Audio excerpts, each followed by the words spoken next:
100 miles an hour toward the light. We know the boundaries of this green ribbon, but there's not a hiking trail, there's not a paddling trail. See the curve in that river's bed. Now look at you when I see my friend. 100 miles an hour in the fast lane. 100 miles an hour to the end.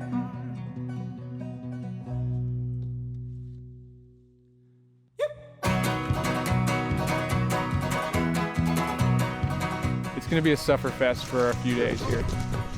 Holy shit. I can't think of any better people to suffer with.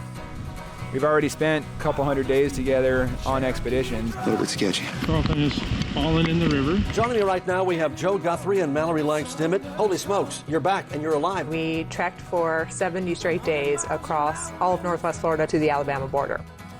When this expedition came up, I was immediately up for it.